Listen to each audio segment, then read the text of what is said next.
देखिए अपन पढ़ने जा रहे हैं क्षेत्रफल, ठीक है। और इस क्षेत्रफल में पहला पॉइंट पढ़ेंगे अपन आयत से संबंधित प्रश्नों को हल करना। आयताकार आकृति से संबंधित प्रश्नों को हल करना। देखो आयताकार आकृति संबंधित प्रश्नों को हल करेंगे। इसमें कौन कौन सा आता है? सबसे पहले मैंने एक आयत बना दिया, ठीक है। ये आयत बना लीजिए आप। उसके बाद ये इसकी लंबाई और ये इसकी चौड़ाई, ठीक है। अब देखो इसमें कौन कौन सा निकलेगा। पहला पैटर्न, आयत का क्षेत्रफल। आयत का क्षेत्रफल, आयत का क्षेत्रफल होता है लंबाई गुणा चौड़ाई। ये आप हमेशा ध्यान रखना, आयत का जो क्षेत्रफल होता है लंबाई इंटू चौड़ाई होगा, ठीक है। दूसरा नंबर इसका जो पैटर्न आएगा वह आएगा आयत का परिमाप।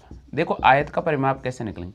परिमाप का मतलब क्या होता है? परिमाप का मतलब होता है कि मैं ए बिंदु से बी बिंदु तक जाऊंगा, बी बिंदु से सी बिंदु तक जाऊंगा, फिर डी तक जाऊंगा और डी से ए तक जाऊंगा, यानी सभी भुजाओं का योग। तो देखो लंबाई इसमें 2 बार नजर आ रही है, चौड़ाई भी इसमें 2 बार काउंट हो जाएगी। तो अपन लिखेंगे परिमाप में 2 ब्रैकेट लगाएंगे, फिर लिखेंगे लंबाई प्लस चौड़ाई। अच्छी तरह से याद रख लेना, ठीक है। आयत का जो परिमाप होता है 2 लंबाई प्लस चौड़ाई। अब तीसरा इसमें फॉर्मूला आएगा, वह आएगा आयत का विकर्ण। एक बार देख लीजिए यहाँ पर आयत का विकर्ण। तो आयत का विकर्ण का पैटर्न क्या होता है, यहाँ देखो आप विकर्ण कैसे निकालेंगे। विकर्ण का मतलब होता है कि आप इस सिरे से इस सिरे तक चले जाइएगा, ये कहलाता है आयत का विकर्ण। देखिए इसके नीचे आने वाली जो भुजा है लंबाई और चौड़ाई है, तो विकर्ण ये होता है। विकर्ण का मतलब होता है ए को सी से मिलाना। तो विकर्ण का पैटर्न होगा अंडर रूट का चिन्ह लगाना पड़ेगा। हमेशा कभी भी ध्यान रखना, विकर्ण निकालने के लिए अंडर रूट का चिन्ह लगाना पड़ेगा। इसके नीचे लंबाई है तो हम लिखेंगे लंबाई का स्क्वायर, प्लस इसके नीचे चौड़ाई है तो हम लिखेंगे चौड़ाई का स्क्वायर। ये होता है आयत का विकर्ण। ये 3 फॉर्मूले हैं। ये अगर आ गए तो आयत से संबंधित कोई भी प्रश्न आता है सारे क्लियर हो जाएंगे। चलिए जल्दी से कॉपी कर लीजिएगा, फटाफट से हम करते हैं इनके 10 प्रश्न। देखिए यहाँ पहला प्रश्न की बात कर लेते हैं। पहला प्रश्न दे रखा है आयत का क्षेत्रफल 252 वर्ग मीटर है, इसके लंबाई और चौड़ाई का अनुपात 9:7 है, तो आयत का परिमाप ज्ञात कीजिए। ऑप्शन की बात करते हैं 64 सेंटीमीटर, 68 सेंटीमीटर, 128 सेंटीमीटर और 96 सेंटीमीटर। देखिए दोस्तों इस प्रश्न कैसे हल करेंगे। सबसे पहले मैंने एक आयताकार आकृति ड्रॉ कर दी है, तो ये आयताकार आकृति बना लेता हूँ। जो जो आपको दे रखा वो लिखे। देखो आपको क्षेत्रफल दे रखा, तो क्षेत्रफल दे रखा तो आप क्षेत्रफल को हमेशा अंदर लिख दीजिएगा। क्षेत्रफल दे रखा है अपने पास में 252 वर्ग मीटर। इसकी लंबाई और चौड़ाई का अनुपात है। देखिए लंबाई के नीचे मैंने लिखा यहाँ पर 9x। जब भी अनुपात में दे रखा आप x से गुणा कर दीजिएगा। ध्यान रखें अनुपात वाले डिजिट आते हैं x से मल्टीप्लाई करना बहुत जरूरी है। और चौड़ाई दे रखा अपने पास में 7x, तो ये लिखा 7x। यहाँ तक आप सभी को समझ में आ गया होगा, उम्मीद तो मैं करता हूँ। देखिए आगे प्रश्न बोल रहा है आयत का क्षेत्रफल दे रखा है, आप फॉर्मूला लिखे आयत का क्षेत्रफल। आयत का जो क्षेत्रफल होता है वो होता है लंबाई गुणा चौड़ाई। हमेशा ध्यान रखना लंबाई गुणा चौड़ाई। तो आयत का क्षेत्रफल 252 वर्ग मीटर है, तो देखिए आप इसके नीचे लिखे, बच्चे बहुत गलती करते हैं, 252 यहाँ लिखे फिर बराबर का चिन्ह लगा दें। अब लंबाई की जगह ये लंबाई आ रहा है 9x, तो ये लिखा मैंने 9x, फिर इंटू का चिन्ह और ये लिखा 7x। मेरे हिसाब से यहाँ तक सभी को समझ में आ गया होगा। अब हमें क्या करेंगे, इस x को x से गुणा करेंगे तो x स्क्वायर हो जाएगा, 7 और 9 को अपन नीचे लेकर आ जाएंगे। तो देखिए मैं इसको ऐसा लिख रहा हूँ 252, 7 9 63, चलो 63, x को x से गुणा किया x स्क्वायर। ये विशेष कर ध्यान रखना, काफ़ी बच्चे स्टूडेंट गलती करते हैं x और x को जोड़ देते हैं। देखो भाई जब गुणा का चिन्ह है तो गुणा करना है, x और x यहाँ स्क्वायर होता है। अब आप 63 को नीचे लेकर आओ, तो देखिए क्या लिखेंगे अपन 252 बटे 63 बराबर अपने पास में आ जाएगा x स्क्वायर। जो कटरा काट दीजिएगा। देखिए यहाँ 63 है और यहाँ, तो आप 3 से भी काट सकते हो। मैं 3 से काटता हूँ, छोटी संख्या से काटने सिखा रहा हूँ। 3 दूनी 6, 3 एकम 3, फिर काटता हूँ। देखो 3 8 24, 1 बचेगा, 3 चौके 12। अब 21 से काटता हूँ मैं, तो 21 से 4 बार में कट जाएगा ये यानी देखिए x स्क्वायर बराबर 4, तो हम x की वैल्यू निकालेंगे तो √4 आ जाएगा, x बराबर √4 और x की वैल्यू हमारे पास में आ जाएगी 2, क्योंकि 4 का वर्गमूल निकलेगा 2 निकल जाएगा। हो गया क्लियर? तो x का मान आ गया अपने पास में 2। अब ये x का मान 2 अपन यहाँ रखेंगे तो यहाँ पर हो जाएगा 9 दूनी 18 और यहाँ रखेंगे 7 दूनी 14। तो आयत की जो लंबाई आ गई मेरे पास में वो आ गई 18 मीटर और जो चौड़ाई आ गई वे अपने पास में आ गई 14 मीटर। ठीक है, अब देखिए आपसे क्या पूछ रहा है, आपसे पूछ रहा है आयत का परिमाप है। तो आयत का जो परिमाप होगा वो होगा अपने पास में 2 लंबाई प्लस चौड़ाई। तो 2 लंबाई की वैल्यू अपने पास में 18 है, चौड़ाई की वैल्यू 14 है। 18 और 14 को जोड़ेंगे तो देखिए 8 और 4 12 का 2 हासिल लगेगा 1, ये आ गया 32, 32 को 2 से गुणा करेंगे 64। मीटर है तो मीटर और सेंटीमीटर तो सेंटीमीटर। फिलहाल यहाँ पर मीटर दे रखा है तो आप इन सभी भुजाओं को मीटर में लिख दीजिएगा। गलती हो गई थी मेरे से, मैंने सेंटीमीटर में लिख दिया। ठीक है, ये मीटर। अब देखिएगा यहाँ पर आ रहा है 64 मीटर, तो 64 मीटर को हमें राइट करना होगा, तो हमें ए ऑप्शन को राइट करना होगा। लैंग्वेज क्या है? दूसरा जो प्रश्न है वो है कि आयत की लंबाई 30 मीटर है और चौड़ाई 20 मीटर है। आपसे पूछ रहा आयत का परिमाप ज्ञात करो। देखिए मैं जैसा तरीका बता रहा हूँ बिल्कुल आप वैसे ही करें, क्योंकि आप सीख रहे हैं ना। आप आयताकार आकृति बना लीजिए। सबसे पहले आयत की जो लंबाई दे रखी है वो दे रखी है आपको 30 मीटर, तो यहाँ लिखा 30 मीटर। और आयत की जो चौड़ाई दे रखी है वो दे रखी है आपको 20 मीटर, तो यहाँ लिखा 20 मीटर। परिमाप का मतलब क्या होता है? परिमाप का मतलब होता है परिधि पर चलना, यानी यहाँ से आप यहाँ तक जाओगे, फिर यहाँ तक जाओगे, फिर यहाँ तक जाओगे और फिर यहाँ तक जाओ। अगर एग्जाम में फॉर्मूला भूल भी जाते हो तो भी तरीका बता रहा हूँ। ये लंबाई 30 मीटर है तो आप इसको भी लिख दो 30 मीटर, और ये चौड़ाई 20 मीटर है तो आप इसको भी लिख दो 20 मीटर। परिमाप का मतलब होता है सभी भुजाओं का योग करना, यानी आप ऐसे भी कर सकते हो 30 फिर प्लस का चिन्ह, फिर यहाँ पर आएगा 20 फिर प्लस का चिन्ह, फिर यहाँ पर आएगा 30 फिर प्लस का चिन्ह और फिर यहाँ पर आएगा 20। आप इनको जोड़ सकते हो 30 30 60 80 100, तो यहाँ पर आ गया 100 और सब भुजा एक एक बार प्लस हो रही है तो 100 मीटर। ऑप्शन में दे रखा 100 मीटर, आप इसको भी राइट कर सकते हो। देखो ये मैंने आसान तरीका बता दिया, फॉर्मूले भूल जाते हैं कई बार स्टूडेंट तो, लेकिन आपको आयत का परिमाप का फॉर्मूला याद रखना है। वो क्या है? इधर देखिए, आयत का जो परिमाप होता है उसका फॉर्मूला होता है 2 गुणा लंबाई प्लस चौड़ाई, क्योंकि लंबाई दोनों भुजा लेनी है, चौड़ाई दोनों भुजा लेनी है, इसलिए मैंने यहाँ लिख दिया 2 लंबाई प्लस चौड़ाई। तो अपन लिखेंगे 2 लंबाई की वैल्यू 30 है, चौड़ाई की वैल्यू 20 है, फिर आगे लिखेंगे 2 इंटू दोनों को जोड़ेंगे 50, 50 को 2 से गुणा करेंगे 100 और मीटर। ये आ गया समझ में आपको। हो गया क्लियर? चलिए कॉपी कर लीजिएगा, बहुत इंपॉर्टेंट प्रश्न है ये। कि हम तीसरे प्रश्न की बात करते, थोड़ा सा प्रश्न वापस उसी पार्कर का लेकर आ रहा हूँ, क्योंकि जो छात्र इस समय आर्मी की तैयारी कर रहे हैं, वनपाल की तैयारी कर रहे हैं, बहुत महत्वपूर्ण क्लास वीडियो रहेगा उनके लिए। प्रश्न दे रखा आयताकार खेत का क्षेत्रफल 560 सेंटीमीटर स्क्वायर है, 560 सेंटीमीटर स्क्वायर है, इसकी एक भुजा 20 सेंटीमीटर है, तो परिमाप ज्ञात करो। आपको सिर्फ और सिर्फ परिमाप ज्ञात करना। देखिए क्या करेंगे, सबसे पहले मैंने एक आयताकार आकृति ड्रॉ कर दी है। ये देखिए मैंने आयताकार आकृति ड्रॉ कर दी है। जो चीज आयताकार खेत का क्षेत्रफल है 560, तो ये लिखा मैंने 560 और ये लिखा मैंने सेंटीमीटर स्क्वायर, यहां तक मैंने लिख दिया। सॉरी, आयताकार खेत का क्षेत्रफल तो अंदर लिखो आप 560 और ये सेंटीमीटर स्क्वायर, ये इसकी लंबाई है और ये इसकी चौड़ाई है।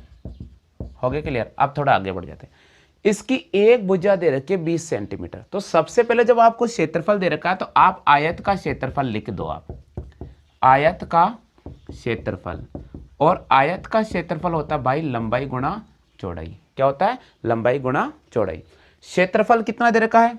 560, तो हम यहां लिखेंगे 560 बराबर एक भुजा दे रखी है, इसलिए मैंने यहां लिख दिया 20, क्योंकि एक भुजा दे रखी। अब वो लंबाई है चौड़ाई इसके बारे में कुछ भी पता नहीं है, आप तो यहां लिख दो 20 एक भुजा, दूसरी भुजा पता नहीं है तो यहां b मान लिया, यहां से b 20 नीचे आ जाएगा, तो अपन लिखेंगे 560 बटे हुए 20, 1 0 से 1 0, 2 से काटेंगे, 2 दूनी 4, 2 8 16, तो 1 आ जाएगा b। अब इधर देखिएगा, कई बार प्रश्न ये पूछ लेता है कि दूसरी भुजा ज्ञात करो, तो दूसरी भुजा हो गई 28। अब सुनिएगा, 20 छोटा है 28 बड़ा है, तो 28 तो लंबाई हो गई और 20 चौड़ाई हो गई। ये दिमाग लगाने ना, ध्यान रखना, छोटी भुजा हमेशा चौड़ाई होगी और बड़ी भुजा हमेशा लंबाई होगी। तो यहाँ लंबाई मेरे पास हो गई 28, और चौड़ाई हो गई मेरे पास में 20। यहाँ तक तो सभी को समझ में आ गया होगा। अब सुनिएगा प्रश्न क्या बोल रहा है। प्रश्न बोल रहा है तो आयत का परिमाप ज्ञात करो। अब परिमाप का पैटर्न क्या होता है, परिमाप का फॉर्मूला होता है 2 गुणा लंबाई प्लस चौड़ाई। 2 गुणा लंबाई प्लस चौड़ाई, तो लंबाई कितनी है 28, चौड़ाई कितनी है 20, दोनों को जोड़ो 2 से गुणा कर दो। 20 और 28 होता है 48, 48 को 2 से गुणा करेंगे 96 और ये आ गया सेंटीमीटर। ऑप्शन दे रखा 96 सेंटीमीटर, ये ऑप्शन आ गया समझ में, हो गया क्लियर। चलिए कॉपी कर लीजिए जल्दी से। बात कर लेते हैं प्रश्न संख्या 4, बहुत महत्वपूर्ण प्रश्न है। मैं एक बार प्रश्न को पढ़ता हूं, जिन सभी छात्रों को ये प्रश्न का जवाब आता है आप जरूर कमेंट कर दीजिएगा। हमारा प्रश्न दे रखा आयताकार खेत की लंबाई 80 मीटर है और चौड़ाई 60 मीटर है। आगे प्रश्न बोल रहा है इसके अंदर 3 मीटर चौड़ा रास्ता बनाया जाता है चारों ओर, तो रास्ते का क्षेत्रफल ज्ञात कीजिएगा। देखिए मैं आपको जो तरीका बता रहा हूं बस वो यूज कीजिएगा। ये मैंने एक आयताकार आकृति बना दी है, इसके अंदर रास्ता बनाना है, यानी ये अंदर रास्ता बना दिया, ये अंदर रास्ता मैंने बना दिया। और रास्ते की जो चौड़ाई है वे 3 मीटर है, तो ये लिख दिया मैंने 3 मीटर चौड़ा रास्ता बना हुआ है, ये 3 मीटर। अब देखिए मैं आपको जो तरीका बता रहा हूं सुन लेना कान खोल के। प्रश्न बोल रहा है आयताकार खेत की लंबाई है 80 मीटर, ये लिख दिया मैंने 80 मीटर, और चौड़ाई है 60 मीटर, तो ये लिख दिया 60 मीटर। जो दे रखा वो लिखो। आप गलती करते हो पता नहीं शॉर्ट पैटर्न कौन सा पैटर्न लगाते हो कि आंसर ही नहीं आता आप लोगों के। जो दे पहले डायग्राम तो बना लो यार मेरे भाई। यहाँ जो पैटर्न दे रखा देखिए 80 मीटर और 60 मीटर। अब रास्ता अंदर बन रहा है, मैं आपको एक चीज समझाने की कोशिश कर रहा हूँ। अगर हमारे खेत के अंदर कोई रास्ता बनाता है तो हमें घाटा होगा या फायदा होगा, ये चीज सोचो आप। भाई घाटा हो रहा है, खेत के अंदर रास्ता बन रहा है, इसका मतलब जमीन अपनी खुद की जा रही है तो घाटा हो रहा है। इसका मतलब हमें क्या करना, देखिए सबसे पहला तरीका, रास्ता चारों ओर बन रहा है, इधर ही बन रहा है, इधर ही बन रहा है, इधर भी बन रहा है, इधर ही बन रहा है, यानी लंबाई पर रास्ता 2 बार बन रहा है, चौड़ाई के अनुदिश भी रास्ता 2 बार बन रहा है। तो आपको लिखना है सबसे पहले 2, ठीक है, और इस 2 को आप x से गुणा करना। किससे गुणा करना पड़ेगा आपको, x से गुणा करना पड़ेगा। फिर अंदर लिखना होगा लंबाई प्लस चौड़ाई, और रास्ता अगर अंदर बन रहा है तो माइनस का चिन्ह, और ये लिखना होगा 2x। जहां x है रास्ते की चौड़ाई, यहां x है रास्ते की चौड़ाई, तो 2, रास्ता कितना चौड़ा 3, तो 2 गुणा 3, ब्रैकेट लगाएंगे। आयत की लंबाई है 80, तो यहां लिखेंगे 80, चौड़ाई है 60, तो यहां 60 माइनस 2 इंटू रास्ते की चौड़ाई। यहां तक सभी को समझ में आ गया? हाँ भाई दिलीप, आगे समझ में आपको आ गया ना? चलो ठीक है। तो 2 इंटू 3, 80 प्लस 60 माइनस का 2 इंटू 3। अब देखिएगा आगे बढ़ जाते हैं। 2 तिया 6, 80 और 60 होता है 140, माइनस 2 को 3 से गुणा करेंगे 6, 140 में से आप 6 घटाओगे तो अपने पास आ जाएगा 134। 134 को आप 6 से गुणा कर लीजिएगा। 6 चौके 24 का 4 हासिल लगेगा 2, 6 तिया 12, 13 14 का 4 हासिल लगेगा 1, 6 कम 6 और 1 हो जाएगा 7। 80 मीटर है, चौड़ाई कितनी दे रखी है 60 मीटर। प्रश्न बोल रहा है इसके अंदर 3 मीटर चौड़ा रास्ता बनाया जाता है। देखिए मैं आपको डायग्राम बनाकर समझाने की कोशिश कर रहा हूं। ये मैंने एक आयताकार खेत बना दिया, ये आयताकार खेत बना दिया। प्रश्न बोल रहा है इसके अंदर रास्ता बनाया जाता है, तो देखिए ये रास्ता मैंने बनाया, ये रास्ता मैंने बना दिया अंदर, ये हो गया रास्ता। और इस रास्ते की चौड़ाई आपको दे रखी है 3 मीटर, ये रास्ता 3 मीटर चौड़ा है, इसका मतलब ये डॉट डॉट मैंने कर दिया। अब मैं आपको एक चीज बताऊं, अगर रास्ता हमारे खेत के अंदर बनेगा तो हमारी खुद की जमीन जा रही है, माइनस का चिन्ह आ जाएगा। देखिए पैटर्न क्या चलेगा, 2x लंबाई प्लस चौड़ाई और रास्ता अंदर बन रहा है तो माइनस का चिन्ह लिखेंगे, ठीक है। चलिए 2 इंटू एक्स का मतलब रास्ते की चौड़ाई कितनी है यहाँ पर 3 मीटर, तो यहां लिखेंगे 3 मीटर। आयत की लंबाई कितनी है 80 मीटर, ये 80 मीटर। चौड़ाई कितनी है 60 मीटर, ये 60 मीटर। अब सुनिएगा माइनस 2 इंटू यहां पर रास्ते की चौड़ाई है अपने पास 3, तो ये लिखा 3।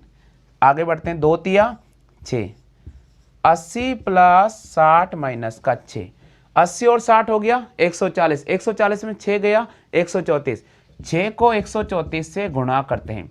6 चौके 24, 4 हासिल लगेगा 2, 6 तिया 12, 13 14 4 हासिल लगेगा 1, 6 कम 6 7 मीटर स्क्वायर।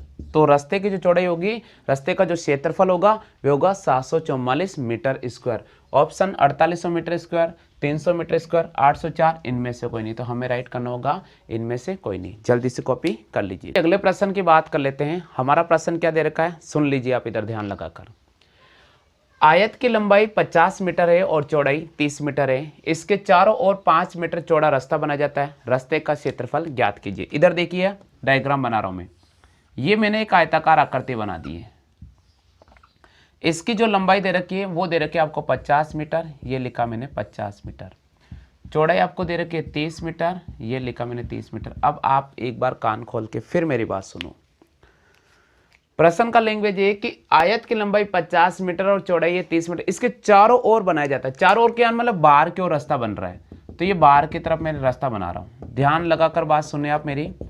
ये बाहर की तरफ मैंने रास्ता बना दिया। रास्ता कितना चौड़ा है, 5 मीटर चौड़ा है। तो ये 5 मीटर चौड़ा है। देखो रास्ता चारों ओर बना है। अब हमारे खेत की तरफ बाहर रास्ता बना है, हमें फायदा ही फायदा हो गया है। तो हम इसका पैटर्न लिखेंगे। इधर देखिएगा 2x लंबाई प्लस चौड़ाई प्लस का चिन्ह आ जाएगा यहाँ पर। जब रास्ता बाहर बनेगा तो प्लस का चिन्ह, और जब रास्ता अंदर बनेगा तो माइनस का चिन्ह। 2 इंटू इधर देखो 5, x की वैल्यू हो गई 5, लंबाई की वैल्यू है 50, चौड़ाई की वैल्यू है 30, प्लस 2 इंटू 5, 2 पंजे 10, 50 प्लस 30 प्लस 10, अंदर वाली सभी संख्या जोड़ो। 50 और 30 80, 80 और 10 90, 90 को 10 से गुणा करेंगे, हमारे पास हो जाएगा 900 मीटर स्क्वायर। अगर मीटर में दे रखा है तो 900 मीटर स्क्वायर। अगले प्रश्न की बात करते हैं। तो अगला जो हमारा टॉपिक आ रहा है वो आ रहा है वर्त से संबंधित प्रश्नों को हल करना। वर्त से संबंधित प्रश्नों को हल करना। वर्त से संबंधित प्रश्नों को हल करना। आप एक वर्ताकार आकृति बना लीजिएगा। इधर देखो सब लोग, ये इसका केंद्र बिंदु है, यहां से इसकी दूरी r है। इधर देखो भैया O और इसको मैंने A ले ली, ये R, इसको जिसको वृत्त की त्रिज्या बोलते हैं। देखो वृत्त की त्रिज्या और व्यास क्या होता है, इधर देखिएगा।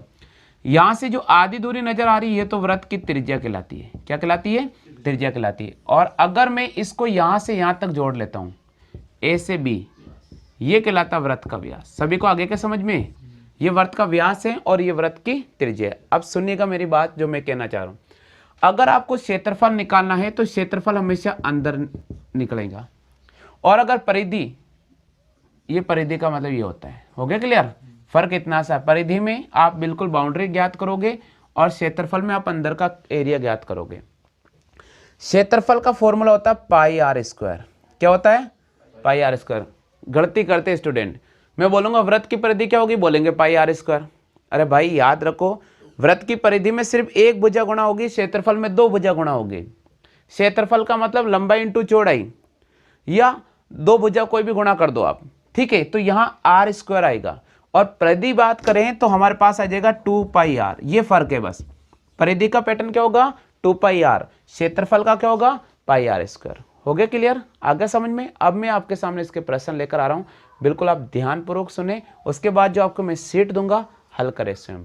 आपको देर का वृत्त की त्रिज्या 7 सेंटीमीटर। इधर देखो, यहां मैंने एक वर्ताकार आकृति बना दी और त्रिज्या लिखी मैंने 7 सेंटीमीटर। आपको बोल रहा वृत्त का क्षेत्रफल ज्ञात करो। इधर देखिएगा, वृत्त का क्षेत्रफल क्या होता है, वृत्त का क्षेत्रफल होता है पाई आर स्क्वायर। पाई की वैल्यू 22/7 होती है, याद रखना। इधर देख लीजिए, आर की वैल्यू हमारे पास 7 दे रखी है, तो हम लिखेंगे 7 गुणा 7। देखो 7 से 7 कट गया, इसको इससे गुणा करेंगे, हमारे पास आ गया 154। अब सुनो, ये सेंटीमीटर में दे रखा है तो ये सेंटीमीटर स्क्वायर करेंगे, और मीटर दे रखा तो मीटर स्क्वायर करना। ध्यान आ गया। अब देखिए, इसी प्रश्न में मैं एक और तरीका बता रहा हूं। आपसे अगर पूछ ले कि वृत्त की परिधि क्या होगी, पूछ ले वृत्त की परिधि क्या होगी, तो परिधि का पैटर्न होता है 2 पाई आर। तो 2 इंटू पाई की वैल्यू क्या होगी, 22/7। आर की वैल्यू 7, ये 7 से 7 कट गया, इसको इससे मल्टीप्लाई करेंगे, ये 44। और यहाँ सिर्फ एक बार गुणा की भुजा को, इसलिए 44 सेंटीमीटर। आगे समझ में। अब आपसे पूछ ले वृत्त का व्यास क्या होगा, वृत्त का व्यास क्या होगा। व्यास का मतलब होता है त्रिज्या का दुगना। व्यास का मतलब होता है यहाँ से यहाँ तक ये पूरी दूरी होती है। तो ये 7 है तो ये भी 7, 7 और 7 कितना हो गया, 14। तो वृत्त का व्यास पूछिए तो 2r 2 × 7 बराबर 14। सभी को आगे का समझ में, कर लीजिए कॉपी।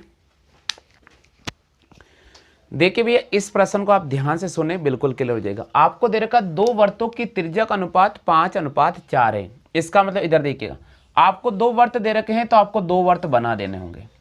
2 त्रिज्या दे रखी है तो पहली त्रिज्या को R1 मान लो और दूसरी त्रिज्या को R2 मान लो। ये पहले की 5 और यहाँ लिखा 4। आपसे पूछ रहा है इनके क्षेत्रफलों का अनुपात क्या होगा। भाई आप मुझे बताइए पहले वर्त का क्षेत्रफल क्या होगा, πr1²। आगे सभी को, दूसरे वर्त का क्षेत्रफल क्या होगा, πr2²। अब इनका अनुपात पूछा है तो अनुपात कैसे निकालेंगे, इधर देखिएगा, पहले वर्त का क्षेत्रफल अपॉन दूसरे वर्त का क्षेत्रफल, पाई से पाई कट गया। R1 की वैल्यू यहाँ 5 है तो यहाँ लिखेंगे 5 और यहाँ 4 है R2 की, यहाँ 4। इसका स्क्वायर करो, इसका स्क्वायर करो। 5 का स्क्वायर कितना होता है 25, 4 का स्क्वायर कितना होगा, बस आंसर हो गया 25:16। सबको आगे क्या समझ में, हो गया क्लियर।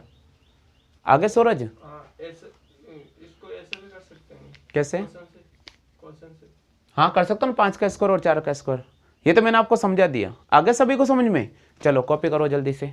प्रश्न का लैंग्वेज दे रखा है वर्तों की परिधि का अनुपात। इधर देखिए ये एक वर्त है और ये दूसरा वर्त है, ये ऐसे भी बना सकता हूँ मैं। पहले वर्त की परिधि का फॉर्मूला क्या होता है 2πr1 और दूसरे वर्त की परिधि का फॉर्मूला क्या होगा 2πr2। वर्तों की परिधि का अनुपात दे रखा 24:27, ये लिखा मैंने 24:27। यहां तक सभी को आगे क्या। अब देखिए 2 पाई से 2 पाई कट गया, R1 और R2 बचा। इसको अगर कट रहा तो काटो, देखो 3 से काटो, 3 8 24 और 3 9 27। आपको बोल रहा है त्रिज्याओं का अनुपात कितना होगा, कितना होगा त्रिज्याओं अनुपात, बस 8:9। आगे क्या सभी को समझ में, उतार लीजिएगा। फिर आता है 60 डिग्री, उसके बाद आता है 90 डिग्री। ठीक है, 0 30 45 60 और 90 डिग्री, ये याद रखना है। साइन 0 का जो वैल्यू होता है वो 0 होता है, कितना होता है 0। 30 की जो वैल्यू होती है वो आधा होता है 1/2। 45 की जो वैल्यू होती है वो 1/√2 होती है। 60 की वैल्यू होती है √3/2 और 90 की वैल्यू होती है 1। सिर्फ ये एक मान याद होना चाहिए। साइन 0 की वैल्यू 0 डिग्री होता है 0 डिग्री पे 0 होता है। साइन 30 का वैल्यू 1/2 होता है। साइन 45 की वैल्यू 1/√2 होता है। साइन 60 की वैल्यू √3/2 होती है और साइन 90 की वैल्यू 1 होती है। साइन के बाद जो वैल्यू आएगी वो आएगी कॉस थीटा। साइन का उल्टा होता है कॉस, यानी इस 1 को अपन यहां रखेंगे, इस √3/2 को यहां रखेंगे, ये 1/√2 ऐसा कैसा रहेगा, इसको अपन यहां रखेंगे और 0 को अपन यहां रखेंगे, ये हो गया कॉस। उसके बाद आता है टेन थीटा। टेन थीटा कैसे निकालेंगे, टेन थीटा निकालने के लिए हम क्या करेंगे, इसको ऐसे डिवाइड कर देंगे, यानी 0 में 1 का भाग दिया तो 0 आ गया, तो टेन 0 0 होता है। इस संख्या में अगर इसका भाग देंगे, देखो यहां पर भी 2 है और यहां पर भी 2 है, 2 से 2 कट गया, ऊपर 1 आ रहा है तो 1 और यहां पर ऊपर √3 आ रहा है, ये √3। ऊपर भी 1 आ रहा है और यहां पर भी 1 आ रहा है तो यहां आ गया 1। ऊपर √3 आ रहा है तो यहां लिखा √3 और 1/0 ये होता है अनंत। टेन से निकलेगा अपने पास कॉट थीटा, इसको अपन यहां रखेंगे, इसको अपन यहां रखेंगे, इसको यहां रखेंगे और ये हो जाएगा यहां पर और ये हो जाएगा 0। उसके बाद सुनिए, उसके बाद आता है कोसेक थीटा। कोसेक थीटा क्या होता है, इस साइन का उल्टा करना है तो इसका उल्टा होगा 1/0 अनंत होता है। 2 को ऊपर लिखो, इसको ऊपर लिख दो, इसको ऊपर लिख दो और इसको नीचे, और ये 1 आ गया। उसके बाद आता है सेक थीटा, इसको अपन आगे लिखेंगे, उल्टा करेंगे, ये टेबल अगर याद हो गई तो जो आर्मी के जो स्टूडेंट है जो पेपर देने जा रहे हैं उनको मैं जो 10 टॉप प्रश्न कराऊंगा बस वह प्रश्न आना चाहिए। बिल्कुल आप जो भी छात्र आर्मी की तैयारी कर रहे हैं सभी सुन लीजिएगा मेरी बात, ये सारे प्रश्न जो मैं कराऊंगा बस वही प्रश्न पढ़ के जाना है, उसी संबंधी जो प्रश्न आएंगे सारे क्लियर हो जाएंगे। कि यहाँ पर मैं आपके सामने लेकर आ गया हूँ पहला प्रश्न, आर्मी की तैयारी करने वाले सभी छात्रों के लिए एक बार फिर से हम स्पेशल बैच लेकर आगे, बहुत इंपॉर्टेंट है। पहले प्रश्न को सुन लीजिएगा, टेबल मैंने आपको याद करा दिया है और इसी के बाद टॉप 10 प्रश्न की बात करते हैं जो ट्रिग्नोमेट्रिक में बनते हैं वो हल करा रहे हैं। Sine square 30 degree plus 4 coat square 45 degree minus 1 square 60 degree. दोस्तों आपको टेबल अच्छी तरह से याद होनी चाहिए। सबसे पहले अपन बात करते हैं साइन 30 का मान। देखिए दोस्तों, साइन जो 30 का मान होता है वो होता है 1/2, ये याद होना बहुत जरूरी है। उसके बाद देखा कोट, तो हमने लिखा कोट 45, कोट 45 का मान होता है 1। उसके बाद बचा सेक की, सेक 60 का मान क्या होता है? देखिए दोस्तों, सेक 60 का मान क्या होता है? सेक 60 का जो मान होता है, देखो आप कैसे याद रखना, सेक सेक होता है कोसेक का उल्टा। सेक किसका उल्टा होता है? कोसेक का उल्टा होता है। तो कोस की अगर अपन बात करते हैं, कोस 30 की जो वैल्यू होती है वो सेक 60 की वैल्यू के बराबर होगी। तो कोस 30 की वैल्यू होती है हमारे पास 2, तो सेक 60 की वैल्यू हमारे पास 2 हो जाएगी। आगे समझ में? अब आप ध्यान रखिएगा, ये 3 वैल्यू आपको आ गई। अब ये वैल्यू यहां पुट करनी है।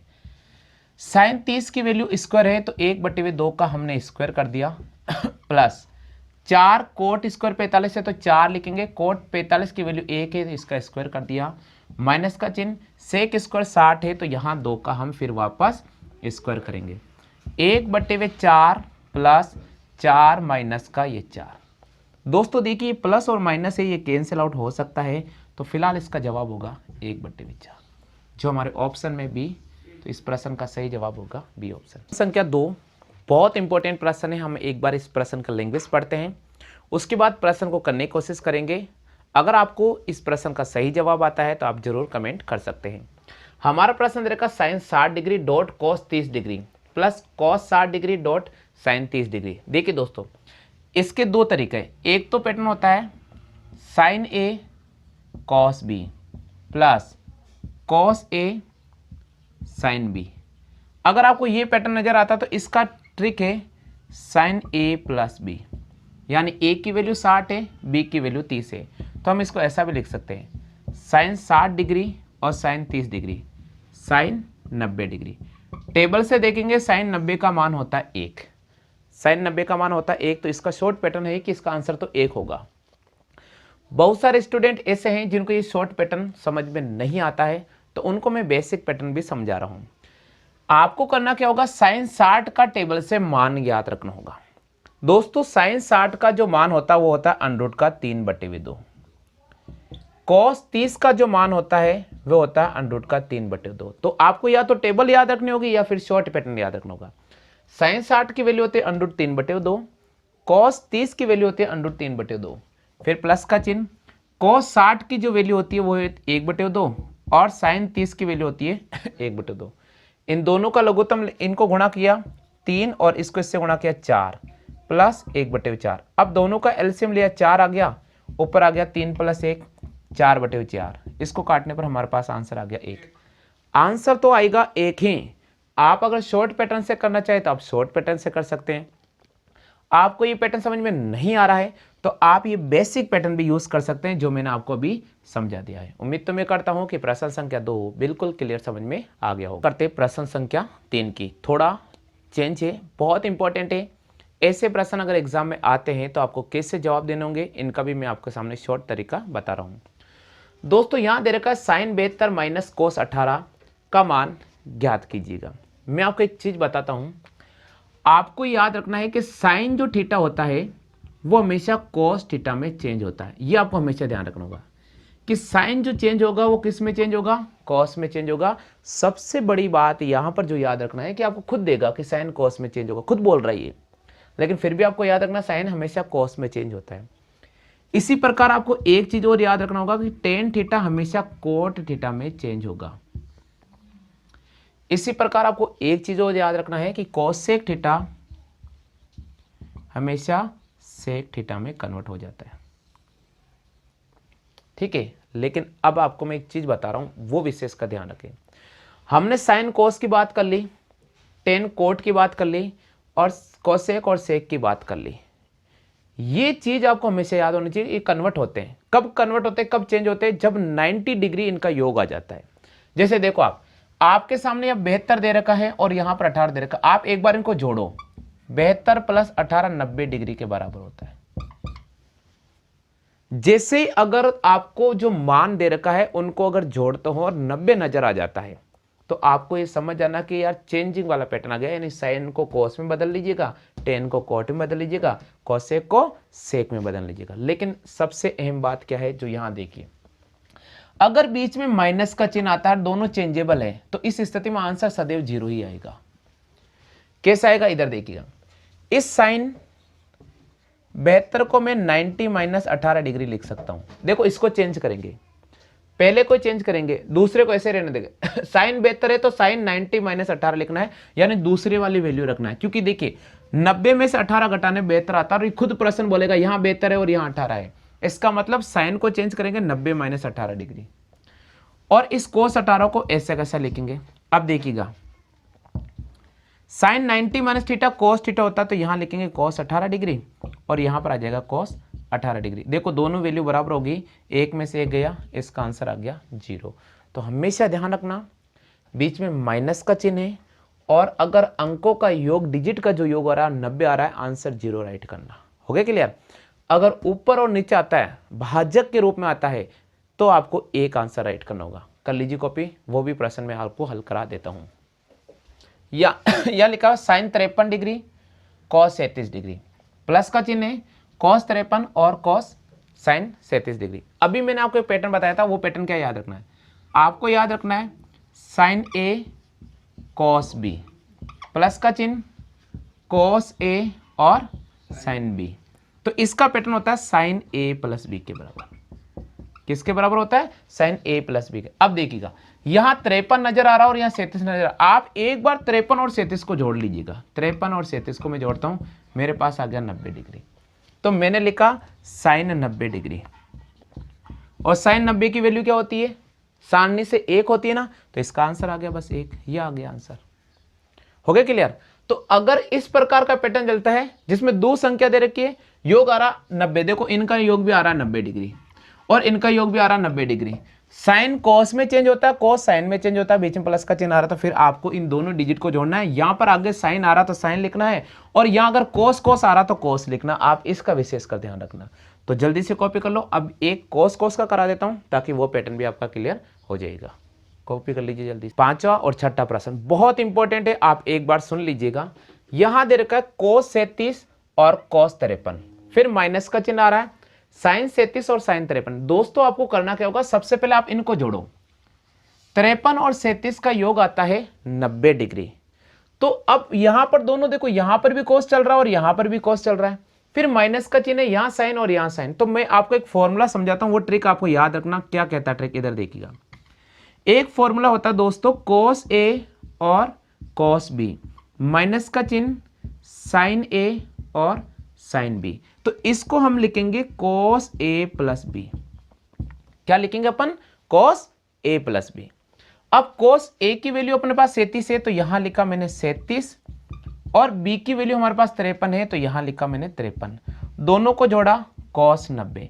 देखो आप देखो टेबल से cos 90 की वैल्यू क्या आती है, cos 90 की वैल्यू आती है 0, तो इस प्रश्न का सही जवाब होगा 0। फिलहाल इस प्रश्न का सही जवाब होगा 0। आगे समझ में।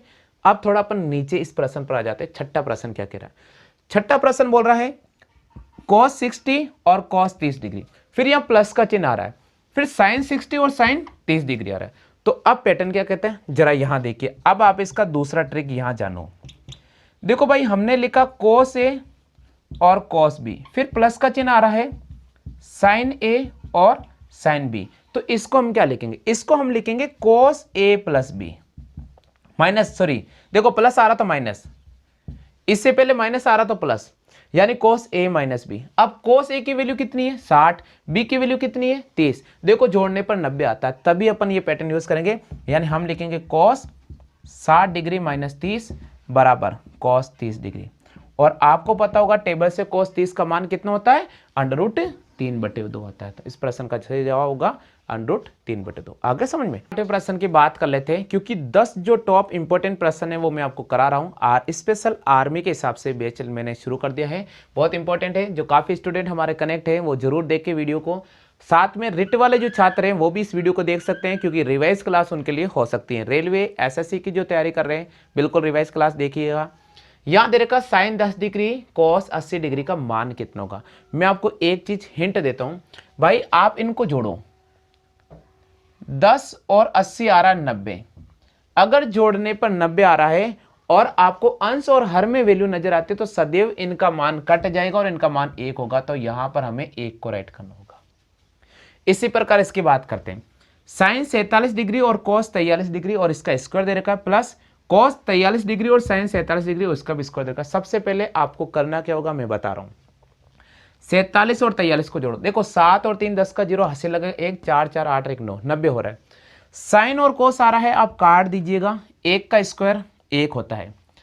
कॉस 43 और कॉस 47 से ऊपर नीचे आ रहा, अंश और भिन्न में 90 आ रहा, आप काट दीजिएगा, इसका मान भी होगा 1। तो 1 का स्क्वायर 1 होता है प्लस 1 का स्क्वायर 1 होता है, यानी 1 प्लस 1 2, तो इसका सही जवाब होगा 2 ऑप्शन। आगे समझ में? चलिए कॉपी कर लो जल्दी से। थोड़ा चेंजेस किया है और नवा प्रश्न मैंने क्या चेंज किया वो मैं आपको बिल्कुल पढ़ के बता रहा हूँ। आप में से मैं उम्मीद तो करता हूँ कि काफ़ी साथी जो रेट का बेच मेरा पढ़ चुके हैं बिल्कुल सही जवाब देंगे। यहाँ दे रखा साइन थीटा 1/√2 और कॉस थीटा 1/√2 हो तो कॉट थीटा का मान ज्ञात करो। देखिए दोस्तों, इस प्रश्न को अपन कैसे हल करेंगे मैं आपको एक चीज़ बताता हूँ। सबसे पहले मैंने लिखा साइन थीटा और इसकी वैल्यू हमें दे रखी 1/√2 और फिर आपको लिखा मैंने कॉस थीटा और इसकी वैल्यू दे रखी 1/√2। आप मुझे एक बात बताइए, टेबल से अगर अपन जाते हैं तो साइन थीटा का 1/√2 मान कहाँ पर नजर आता है? 45 पर आता है नहीं आता है? इसका मतलब देखिए मैं आपको टेबल याद करा देता हूँ वापस। साइन थीटा यहाँ लिखा 0 डिग्री 30 डिग्री 45 डिग्री 60 और 90। देखो साइन 0 का वैल्यू 0 होता है, हमेशा ध्यान रखना। साइन 30 का वैल्यू 1/2 होता है और 45 की वैल्यू 1/√2 होता है, 60 की वैल्यू अंडर का 3/2 होता है और 90 का वैल्यू 1 होता है। तो आप इस डायग्राम को भी देख सकते हैं कि साइन थीटा 1/√2 45 पर है ना। तो आप एक तरीका तो ये भी यूज करते हैं कि यार ये 45 डिग्री दे रखा है और कॉस थीटा भी आपको 45 डिग्री दे रखा है, और आपको ये भी पता होगा कि कोट थीटा को हम लिख सकते हैं cos theta upon sine theta. Cos upon sine को अपन कॉट थीटा लिख सकते हैं। तो इसका मान 45 है और इसका मान भी 45 है, तो हमें कोट 45 का मान ज्ञात करना पड़ेगा। और आपको पता हो कोट 45 का मान होता है 1 होता है, टेबल से कितना होता है? 1 होता है। एक तरीका तो ये हो गया कि अगर इसके अकॉर्डिंग अपन देखते हैं, टेबल के अकॉर्डिंग अपन जाते हैं, तो हमें जाना पड़ेगा टेबल से कोट 45। कैसे पता चला 45? भाई यहाँ थीटा दे रखा, थीटा की वैल्यू 1/√2 है, तो यहाँ से पकड़ लिया 45 है। या कॉस 1/√2 है, यहाँ पर थीटा की वैल्यू 45 है, तो हमें ऑब्वियसली यहाँ 45 ही पुट करना पड़ेगा। तो कोट 45 की जो वैल्यू होती है वो सारणी की टेबल से अगर अपन देखते हैं तो 1 होता है, तो हमें 1 को राइट करना पड़ेगा। ये तो एक तरीका हो गया। दूसरा तरीका आप इसके अकॉर्डिंग रखोगे कि कोट थीटा को कॉस अपॉन साइन थीटा लिख सकते हैं। साइन थीटा की वैल्यू आपको दे रखी 1/√2, तो ये लिखा कॉस थीटा की 1/√2, फिर यहाँ लिखा 1/√2। देखिएगा इससे ये कटेगा, इससे ये कट जाएगा, तो ये सारे कट जाएंगे, इसका मतलब आंसर क्या होगा? 1 होगा। तो आप इस प्रकार के प्रश्न में थोड़ा सा दिमाग दौड़ेगा, बिल्कुल आप क्लियर कर लोगे। तो और 11वां प्रश्न बहुत महत्वपूर्ण है, थोड़ा लैंग्वेज में परिवर्तन है लेकिन बहुत इंपॉर्टेंट है। ट्रिग्नोमेट्रिक एक ऐसा टॉपिक है जिसको आप टेंशन में लेकर घूमते हैं, लेकिन मैं उस टॉपिक को उतना आसान तरीके से हल कराने की कोशिश करता हूं कि आपके एक बार ही टेंशन फ्री हो जाए, ठीक है। यानी टेंशन का तो कोई सवाल ही नहीं उठेगा इसमें। आप जैसे इसी प्रश्न को देख लो 10 और 11वां, कोई टेंशन नहीं लेने का। हमने लिखा tan 1 degree 2 degree 3 degree 4 degree और भाई रेगुलर चल रहा है 89 डिग्री तक। मैं आपको एक जुगाड़ बताऊं, आप जुगाड़ देखिए। अंतिम संख्या 89 है और पहली संख्या 1 है, आप इन दोनों को बस जोड़ लीजिए एक बार, देखो 90 डिग्री हो रहा है। हो रहा नहीं हो रहा? हो रहा ना। चलो इस अंतिम से पहली संख्या कौन सी होती है?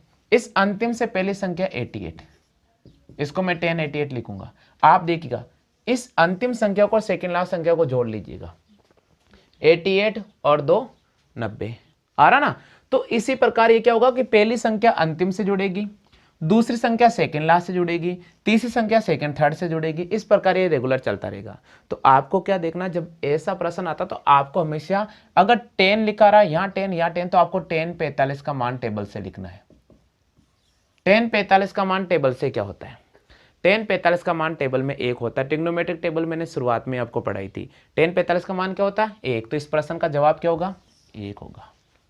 आगे समझ में? चलो अपन इस प्रश्न की बात कर लेते हैं। देखो भाई यहाँ पर भी 1 नजर आ रहा है और यहाँ पर 89 नजर आ रहा है, तो हम क्या करेंगे, 1 और 89 को जोड़ेंगे। देखो 90 आ रहा है ना, बिल्कुल। तो इस प्रश्न में भी क्या लिखेंगे अपन, cot 45 का मान याद रखेंगे टेबल से। और आपको पता होगा cot 45 का मान क्या होता है, 1 होता है। तो इस प्रश्न का जवाब भी क्या होगा हमारे पास में, 1 होगा। आगे समझ में? कर लो कॉपी जल्दी से। परिवर्तन कर दिया है। 12वां प्रश्न जो पैटर्न लिखा हुआ मैं पढ़ देता हूँ। 3 cot थीटा बराबर 4 हो तो 5 sin theta plus 3 cot theta, और फिर दे रखा है 5 sin थीटा और 3 cos थीटा का मान क्या होता है।